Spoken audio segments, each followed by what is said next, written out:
Taking our 10th spot is Cameron Diaz. After she broke out as Jim Carrey's romantic interest in The Mask, Cameron soared up Hollywood's rankings and reached it girl status. Through There's Something About Mary, she continued her steady force of success at the box office, tagging this with Shrek and Charlie's Angels, and took a rather respectable turn in the Being John Malkovich indie film. Yet in 2014, Cameron apparently went on hiatus following her starring in the film version of Annie. Her work in the critically acclaimed movie seemed to mark the moment when Cameron eventually moved on from hiatus to no return. In accordance with the Daily Mail, there were reports that Cameron disclosed to her best friend and fellow actress Selma Blair about her plans to retire from the industry and shift her focus to beginning a family with her husband Benji Madden. According to Selma, Cameron was completely over Hollywood and was serious about not stepping foot back into the spotlight. Nonetheless, once the news of Cameron's alleged retirement made press headlines, Selma expressed on Twitter how she was only kidding and inserted that Cameron wasn't retiring from anything. But as Selma alluded, Cameron has yet to be seen in anything since. As per People, Cameron's team refuses to confirm nor deny the reports, which obviously leaves the situation up in the air. But hey, maybe that's how she wants it. Let's just hope she comes back on her own terms. Taking our 9th spot is Meg Ryan. Meg was dubbed as the queen of romantic comedies through hits such as You've Got Mail, Sleepless in Seattle, and When Harry Met Sally. Meg was also a star in a burning Nicolas Cage featured drama called City of Angels. But once 2000 rolled around, Meg was at the forefront of intense tabloid shaming when reports surfaced that Meg was engaging in an affair with her Proof of Life co-star Russell Crowe. At the time, Russell was beginning to take over Hollywood because of his breakout part in Gladiator. Be that as it may, Meg proceeded to pick up irregular acting jobs, but her roles never quite amounted to what she was doing prior to the affair. And Meg held out for 8 whole years before she addressed the messy scandal during a 2008 InStyle interview. In accordance with the actress, the affair certainly took place, but only happened because her then husband, actor Dennis Quaid, was also allegedly serial cheating for years. Therefore, Meg described the occurrence to be liberating, despite it heavily affecting her public image. With the truth finally out, Meg did her best to bounce back, ironically starring in a film called The Women, where the plot revolved around a cheated on spouse. Unsurprisingly, fans were not in tune with the movie, and ever since, Meg ditched Hollywood life to relocate to New York, where she has since put her focus on her children and navigating her love life with her partner John Mellencamp. Taking our 8th spot is Amanda Bynes. Amanda was definitely one of Nickelodeon's biggest breakout stars and certainly one of the most promising young comedic actors of the 90s. Amanda stole the spotlight at a remarkably young age while starring in the network's variety series All That between 1994 to 2005. She eventually scored her own show, The Amanda Show, from 1999 to 2002. The combination of her manic energy and her natural comedic element attracted a hefty fan base, and despite her first films not being classics, she had plenty of potential under her belt. Then 2012 rolled around and things became quite odd quite quickly. Amanda's fall from grace started with an unexplainable series of hit and runs, characterized by unsettling tweets and strange behavior. By 2014, the saga came to a close due to mandatory hospitalization. In 2016, Amanda's representative went on record to state that the actress was not suffering from mental illnesses, as frequently speculated and reported, but rather that she was using substances that were affecting her behavior. Regardless, Amanda has since leveled out in more recent years and has stepped away from fame to live a low-key life studying design and fashion merchandising. Taking our 7th spot is Sean Connery. Sean first rose to fame in the 60s as the first James Bond. However, the prolific Scottish-born actor wasn't slowing down anytime soon, it seemed. In fact, Sean proceeded to continue his formidable box office streak through the majority of the 80s and 90s because of his additions to Indiana Jones, The Untouchables, Highlander, The Rock, and The Hunt for Red October. By the time the early 2000s arrived, Sean was still in his bag, successfully seeing results from many, but behind the lens, he made a series of mistakes that caused him to walk away from his life in Hollywood. While it's a fact that Sean retired after the results of The League of Extraordinary Gentlemen, the reason wasn't revealed until years later, surprising the world when he stuck around to star in a movie which he hated to the point of physically fighting its director. In accordance with Entertainment Weekly, Sean made the decision to refuse incredible back-end dealers, The Matrix and Lord of the Rings. The results of both films would have issued an insane amount of monetary gain for Sean, but he once explained that because he didn't understand either movie, he turned them down. In fact, he further pushed to Don Murphy, director of League, that he was certain he figured this one out. Quote, "I got offered The Lord of the Rings and turned it down. I was offered The Matrix twice and I turned it down. I don't understand this movie, but I'll be damned if I'm gonna turn it down." Obviously, the scenario wasn't the most ideal for Sean, but on the bright side, he seems to be happily enjoying retirement. Taking our 6th spot is Joe Pesci. If you're from the 90s, chances are you know of Joe through at least one of his highly successful roles, specifically as one of the main villains from Home Alone. Joe became an acting force to be reckoned with upon his collaborations with iconic director Martin Scorsese in classics like Casino, Goodfellas, and Raging Bull. Furthermore, Joe proved his worth through his strong leading performance in My Cousin Vinny. Joe had a career most actors dreamed of, but he didn't care much for the fame aspect and chose to leave in 1999. As per Complex, the details of Joe's premature retirement are muddy, mainly because he seemed to want to be a musician at first. Taking our 5th spot is Renee Russo. Renee only carries a few acting credits to her name, however, she still emerged from thin air and steadily planted herself as a steady inclusion to the scene, counting her essential additions to 90s movies like Ransom, Line of Fire, Tin Cup, Outbreak, and the spicy remake of The Thomas Crown Affair alongside Pierce Brosnan's. By 2000, Renee was becoming a lot less noticeable in Hollywood, and her roles went from inconsistent to completely dried out. Once wrapping for the 2005 productions of Yours, Mine, and Ours finalized, Renee vanished for 6 years. She didn't re-emerge in any works until Thor in 2011, in which she acted as Frigga, who was Chris Hemsworth's Viking goddess mom. After rumors flooded that Renee left Hollywood due to her bipolar disorder, the actress later addressed the issue in 2014 by explaining to Showbiz 411 that her mental illness was not the reason behind her big screen temporary leave. Rather, she needed a real break after acting since she was 9. Taking our 4th spot is Gene Hackman. As one of the best actors of the 60s, with his career stretching back to just about then, Gene worked on approximately 79 films, including classics such as Bonnie and Clyde, Crimson Tide, Superman, The French Connection, and Unforgiven, alongside a slew of additionals that have made it through the long run. One of Gene's most acclaimed performances came in 2001 when he starred in The Royal Tenenbaums, a film he was originally reluctant to do after he learned that its director, Wes Anderson, scripted that part just for him. Fans were shocked when Gene later moved on to star in the dull 2004 comedy Welcome to Mooseport as his last acting job. Despite Gene never making an official announcement of his retirement, he confirmed his completion during a 2008 interview. Taking our 3rd spot is Mike Myers. For a long time, Mike was apparently the king of comedy. He even claimed the blockbuster successor title due to the fame of the Austin Powers franchise and Wayne's World movies under his belt. After bagging Shrek, Mike seemed unstoppable, but then he wasn't. Because in came the 2008 film The Love Guru, which hit theaters in a rather unlikely way. The huge misstep in Mike's career was the result of a 13% Rotten Tomatoes rating, which stole his surefire hit at the box office brand. After the sign, Mike made small cameos in the 2010 Shrek movie and Inglourious Basterds before he disappeared from Hollywood. During a 2014 GQ interview, Mike recounted his New York escape, stating that The Love Guru had nothing to do with his decisions and that he was proud to star in it. He chalked his leave up to his remarriage and welcomed his 2 children alongside his 2nd wife. Taking our 2nd spot is Taylor Momsen. Taylor was once a cast member of Gossip Girl between 2007 to 2012, but has since changed her actress goals to become a hard-partying wild card. However, Taylor reportedly decided to quit Hollywood on her own accord while she was at the highest point of her career. Following her CW hit series exit back in 2011, Taylor shifted her talents to performing on stage as the Pretty Reckless's lead singer and rhythm guitarist. Moving into becoming a rock band member seems to have stuck with the former actress, as she once detailed to Entertainment Weekly in 2015 that, "I think when I quit everyone thought I was crazy, and now it's 3 number ones later, so they were wrong." Taking our 1st spot is Lauryn Hill. Lauryn's impact on the industry is hard to exaggerate, as her solo album The Miseducation of Lauryn Hill broke records and branded itself into 90s culture. The million-copy seller earned numerous critical accolades alongside 5 Grammy Awards. Some of the album's songs were even incorporated into church choirs, including this with her work as a member of the Fugees, as well as her brief but loved roles in King of the Hill and Sister Act 2. Lauryn seemed ready to take over as a multimedia superstar by the beginning of the millennium. But this fell apart a few years down the road. Lauryn has since been branded as a flake, specifically because of her consistency in being late for her personal concerts, being unreliable with fans, and inconsistent with engagements. This has been generally called the typical Lauryn Hill thing, which used to mean, quote, move you to tears with her music, not cause you to rage tweet after getting ripped off. Taking our 10th spot is Justin Bieber. There isn't a single person, young or old, who can deny the charm Justin swept into the industry with. He quickly rose to fame with massive hits like Baby and Boyfriend, but over the years his starlight has continued to dim. Justin's downward spiral began in 2016 when he was captured on tape, advising a heckler to stop by using a racial slur. The fortune maker started to lose some of his most loyal supporters from his booming career back then, and the video manages to resurface every so often, even now. Many of his fanbase believers were quick to call him out, with some even creating a Twitter hashtag by Justin Bieber and partaking in social media rampages with requests to send the Canadian star back across the border. Now the 28-year-old hitmaker has been attempting to get his life back on track, even going so far as to prove there is no bad blood between him and his wife's ex-boyfriend, Canadian-born singer Shawn Mendes. The fellow pop stars were spotted attending a church service together on Wednesday and later made a reappearance in Justin's Lamborghini as they hopped into the lavish vehicle to continue their night out out on the town. The original worship service took place at the 92-year-old Saban Theater, formerly known as the iconic Fox Wilshire. Taking our 8th spot is Lindsay Lohan. This prominent star saw insane fame in her early days through her 1998 double portrayal as Annie and Haley in her debut film The Parent Trap. This movie would be marked as one of Lindsay's most famed roles alongside the 2004 iconic teen comedy film Mean Girls. She was a highly marketed and adored star from that point onward. However, her career took a startling downfall when her addiction problems came to light, mixed in with a New York shoplifting incident. Nowadays though, Lindsay is back to working in front of the cameras. In March 2022, the star signed a talk-worthy Netflix deal for 3 of their upcoming original projects. One of these is Falling for Christmas, where Lindsay portrays a massively spoiled engaged heiress whose old life is lost in translation, and she is now falling for the ski lodge owner after getting amnesia from a skiing incident. The streaming service's independent film director Christine Rogers announced in a statement for the comeback that they were overly excited to have collaborated with Lindsay. The Janine Damian directed upcoming holiday rom-com is currently still in post-production with a set release date of November 10th. Another one of Lindsay's current projects in production is Cursed, a horror thriller in which the actress co-stars with Mickey Rourke and plays Detective Mary Brannigan. Taking our 7th spot is Chris Brown. One very publicized incident of this musician from 2009 nearly cost Chris his entire career. Before this, Chris was dubbed as one of the most promising young R&B artists of his time, but then he was found guilty of felony violence after reports of him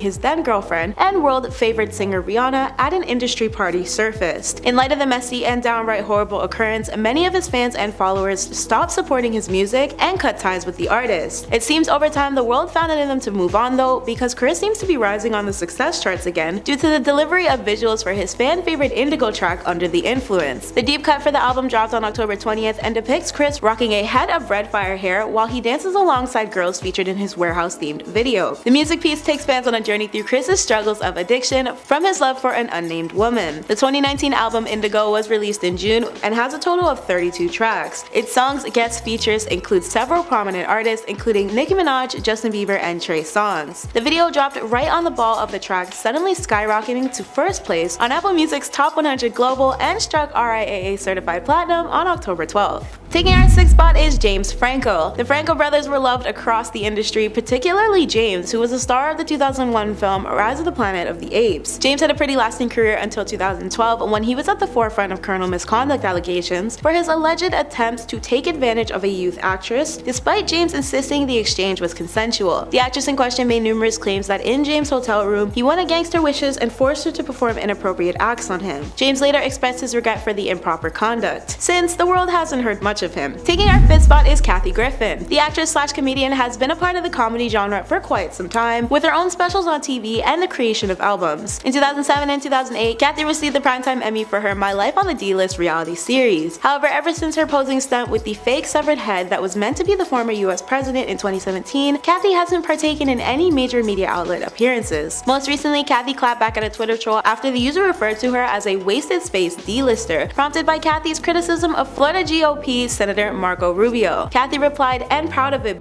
Have you seen my house?" Kathy has remained an unofficial Public Matters commentator over Twitter and once spoke about the backlash she faced following her photo shoot, alluding that this decision was the very thing that ruined her career. Taking our 4th spot is Rob Lowe. Rob was formerly one of the industry's most promising young actors, but oppositely, Rob soon became the topic of every Hollywood conversation when an explicit tape of him and 2 other women who were not his wife was leaked. Despite making an eventual bounce back from this, Rob's slip-up cost him work, fans, and a career-end scare. Nowadays, Rob has offered updates to the Lowe File fans about his forthcoming projects. The Lowe Files is a podcast of the star/host and other Hollywood names, all teaming up to recall jaw-dropping stories, deep diving into all sorts of wild and crazy things that occur behind the scenes of their diverse lives, with Rob asking all the right and juicy questions pretty much no one else dares to. Taking our 3rd spot is Jennifer Grey. Jennifer garnered loads of fame from her leading portrayal in Dirty Dancing with Patrick Swayze, but this didn't stop Hollywood from basically shutting her out of the ongoing success of the industry after her 1988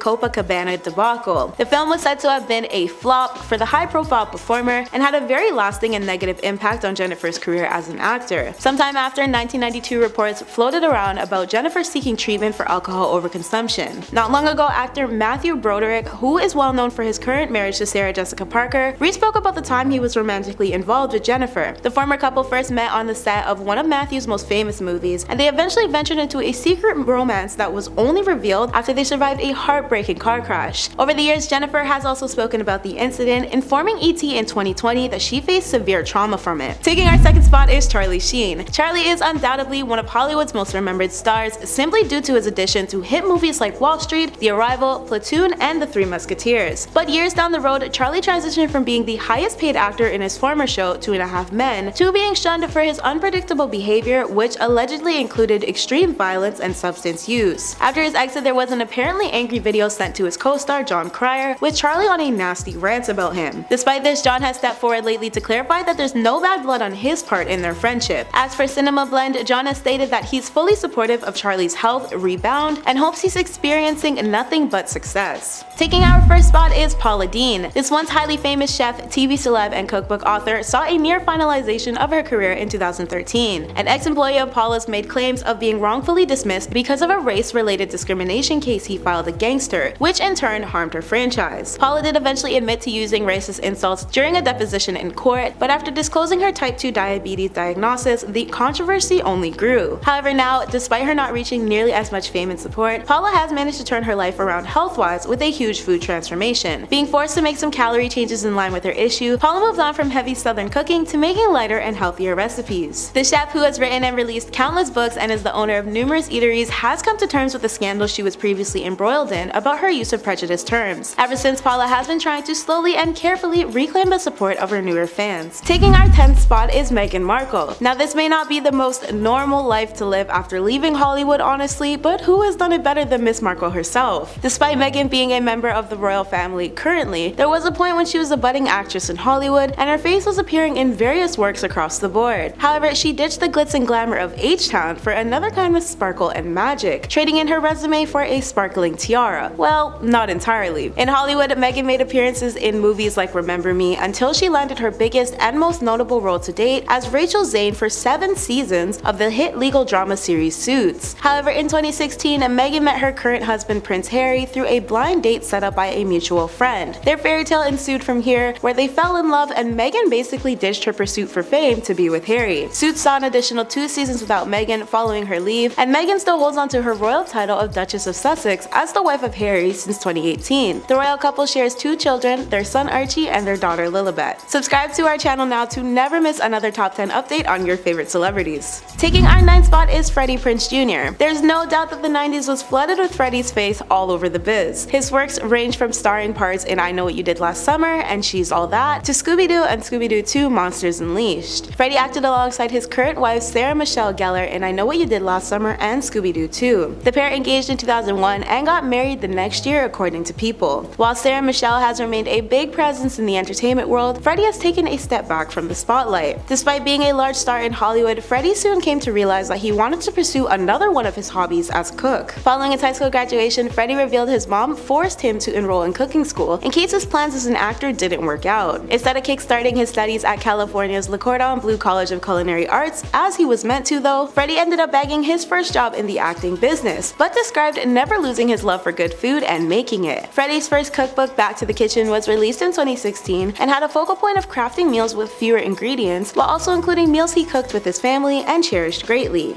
An additional reason that Freddie escaped H-Town was that he desired to be surrounded by a life with his kids, Rocky and Charlotte, who he and Sarah Michelle share. While Freddie has since returned to acting, with his latest being Netflix's Christmas with You, when he originally left, it was because he had enough of the industry. Freddie even described feeling this the most when he had his own sitcom from 2005 to 2006. Despite the series Freddie only having a single season airing, the actor still got to honor his late father, Freddie Prinze Sr., in a special tribute by finishing off every episode with his dad's voice and logo. Quote, "Once I heard my dad's voice saying, 'Looking good,' I felt like I accomplished everything that I went to LA to accomplish." Taking our 7th spot is Kevin Jonas. Kevin is 1/3 of the Jonas Brothers, a sibling pop rock band formulated by Kevin, Nick, and Joe Jonas. The group started their original journey in 2005, signing with Columbia Records and quickly seeing mass fame in line with their Disney partnership in 2006. During Kevin's time with the world's most famous children's network, Kevin was a guest star on the popular teen hit show Hannah Montana, playing the role of himself, and then again in Disney Channel's original film Camp Rock. Both aforementioned roles were accompanied by 2 of his younger brothers and bandmates Nick and Joe, who later returned to Disney as a trio for the network's big screen sequel Camp Rock 2: The Final Jam. In 2013, their group went through a brief split in which Kevin decided this was as good time as any to step down from Hollywood to live more low-key. At that time, Kevin moved on to execute executing his business plans, which included the creation of his construction company, Jonas,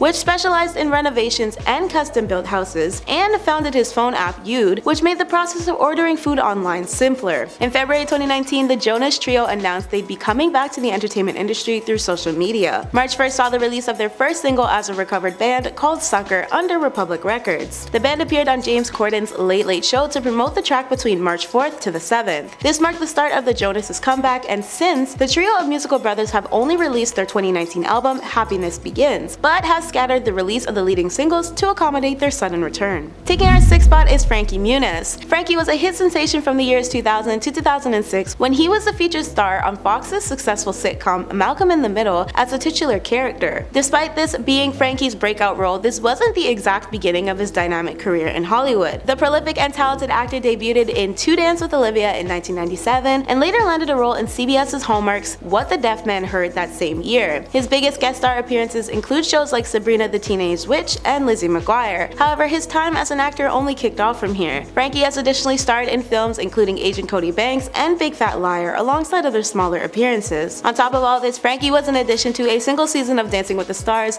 and hosted their junior show for its one-season run. Since this, he's found his true passion behind the steering wheel through racing. In 2001, Frankie drove a car for the Daytona 500 Cup Series. Once a coveted star in Hollywood, Frankie soon became a legitimate professional race car driver, eventually winning an award among other racers. However, talks of a reboot for Malcolm in the Middle have been floating through Hollywood lately and have since seemed to be confirmed by some of the stars of the show. Taking our 5th spot is Jeff Cohen. Jeff was the young star of the cult classic and fan favorite flick Goonies, playing Jolly Chunk. There was no denying Jeff's massive talent whenever he stepped in front of a camera, but he didn't quite reach the long and lucrative career in Hollywood that a lot of his other co-stars went on to experience. Instead, Jeff decided that his future was better spent in a new direction of entertainment. The former actor later became an entertainment lawyer and is now a founding partner of the Cohen Gardner LLP. And while this is surely one way to get to know the ins and outs of the entertainment world, while being an actor is no longer Jeff's forte, the Goonies cast reunited in April 2020 for quite the show-stopping meetup. Taking our 3rd spot is Peter Ostrom. Peter was another actor who, as a child, had one of the most well-recognized faces in Hollywood to exist. His starring in the timelessly famous Willy Wonka and the Chocolate Factory film from 1971, playing the beloved Charlie Bucket, soared the actor to worldwide success. After taking on such a big role with massive success and fame, there was the belief that Peter would have had a lasting career in a lifetime of movies. But Peter did the exact opposite and left the lights, cameras, and action to pursue a career in veterinarian work, with a focus on large animals. Still, reports everywhere insist he would have taken the transition from child actor to being one of the industry's brightest stars had he stayed. Taking our 2nd spot is Shirley Temple. There is not one person who doesn't know Shirley, whether it's from her deliciously famous non-alcoholic drink or her massive success as one of the world's biggest child and movie stars of all ages in the 1930s. Even though her adult films weren't as successful as those of her youth, she still held coveted status and even co-starred with other guests like John Wayne for John Ford's acclaimed hit Fort Apache. At 22 years old in December 1950, Shirley announced her Hollywood retirement due to her being unhappy with the quote lesser quality of her roles and being typecast for them. Eventually, Shirley went on to have a lasting career in foreign service, mainly known for her US ambassador position for Czechoslovakia and Ghana. Shirley was additionally the first woman to ever hold the chief of protocol of the US position under President Gerald Ford. Taking our 1st spot is Karen Parsons. Karen is most known for her role as Hilary Banks alongside starring actor Will Smith on the classic 90s sitcom The Fresh Prince of Bel-Air. Karen has comedies like Major Payne opposite Damon Wayans in 1995 under her belt as well, following her starring in The Ladies' Man alongside Will Ferrell and Tim Meadows in 2000, as well as being a part of ABC's The Job from 2001 to 2002. Karen tied the knot with her husband Randy Brooks, conceived a child, and shifted her focus to becoming a writer. Karen is the creator of Sweet Blackberry, a non-profit organization that houses a mission of underappreciated African American achievements to children worldwide through stories. Karen also penned and published the children's story How High the Moon. Alright, and in at number 10 is Gabby Petito. Gabby Petito was a travel and adventure YouTuber from the United States. Gabby and her fiance Brian Laundrie set out on a cross-country trip across the states in their 2012 Ford Transit Connect van, which they renovated into a camper van. They began documenting the whole thing for the world to see in June, reaching their first big stop at Monument Rocks in western Kansas on July 4th. The couple made their way sharing pictures and vlogs along the way, but things were not as they seemed online. About 6 weeks into the trip, on the 12th of August, the couple was pulled over by police after a bystander had witnessed Brian being physical with Petito. Petito was reported missing on September 11th, 2021 after last connecting with her family on August 25th. Now 10 days before this, Brian had arrived back at his parents' home alone.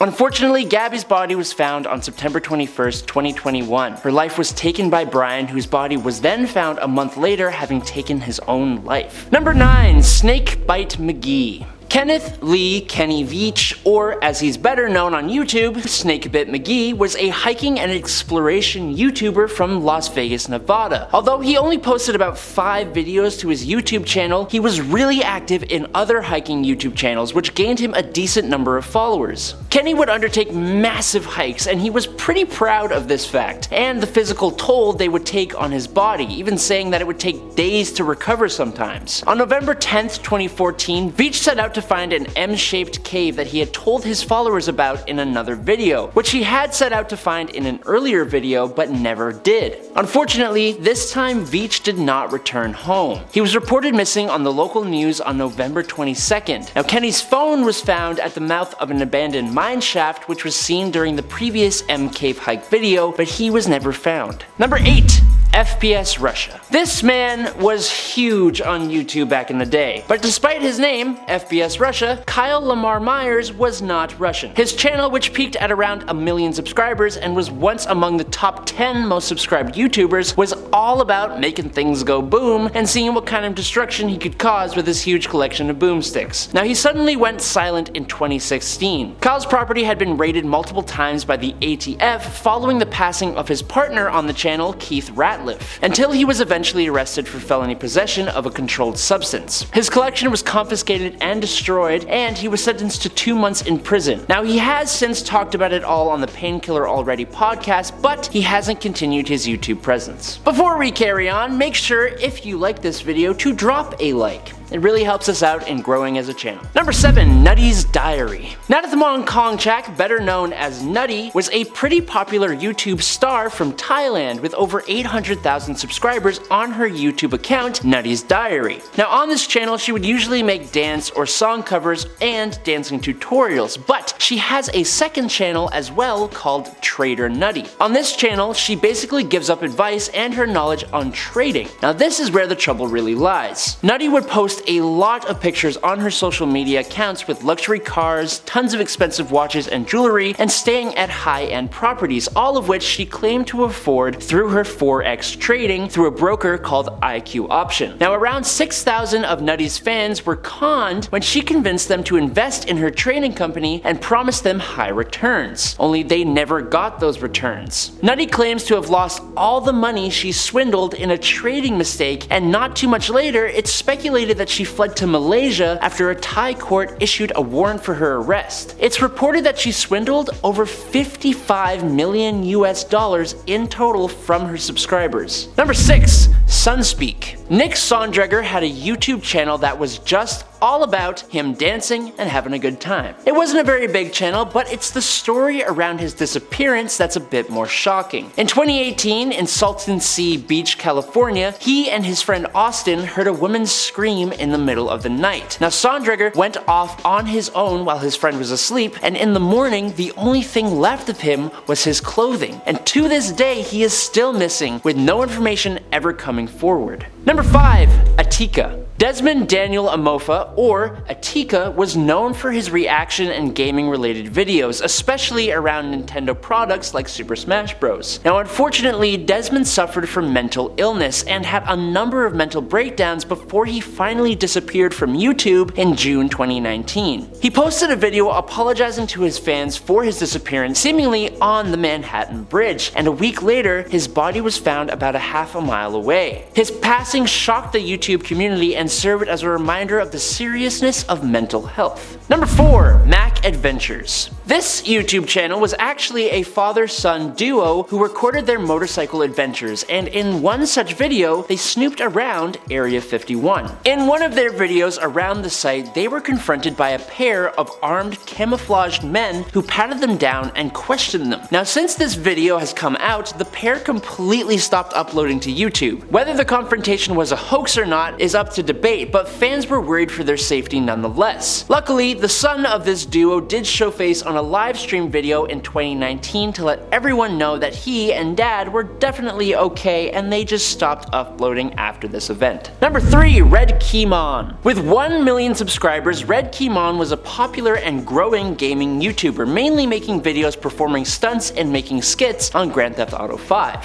Very randomly in 2015 though, his uploads completely stopped with no warning. People began to bring up all kinds of speculation as to what the reason for his disappearance could be, but thanks to a comment he made 2 years later in 2017, we now know that there is actually nothing sinister going on. He simply took a break from YouTube, never intending to quit, but then the break grew and grew until he just decided he was done. But he does apparently hope to come back at some point. Number 2. Magic of Rahat. Rahat Hossein was a magician and prankster racking up around 7 million followers on YouTube. His most famous video came about in 2014 when Hossein posted a video pranking a homeless man named Eric by giving him a lottery ticket which was rigged to award him $1,000. From this time, people began wondering how they could donate to help Eric out, so Rahat set up a fundraiser to collect $20,000, but he actually wound up getting a whopping $44,000 for Eric. Eric collected the money, moved into a hotel room, and was given a job. Then, in May 2014, Hossein uploaded a video called Homeless Man Gets a Home, in which Rahat pranks Eric again, but this time gifting the man a home that was paid for by thousands of online contributors. Now since this, in 2018, Eric has come out and claimed in videos that he actually did not receive most of the money that was fundraised and only stayed in the house for about 2 months before it was sold. Rahat has disputed this claim but also has since stopped his YouTube activity. He has also since proved his innocence with a video he uploaded explaining the situation and showing documents. But my question is, what do you think? And in at number 1 is waste time chasing cars. As this video shows, sometimes there is an incredibly simple explanation for people stopping their YouTube careers. This one is no different. Waste time chasing cars, or Mac Freeman, was popular for his comedy skits that he uploaded to the platform in its earliest days. But in 2012, it just kind of all stopped. What could have happened? What could it be? Well, Mac got a job as a video editor, and he did it full time, so he just kind of had no time for this YouTube channel anymore. That's it. I know. It's shocking.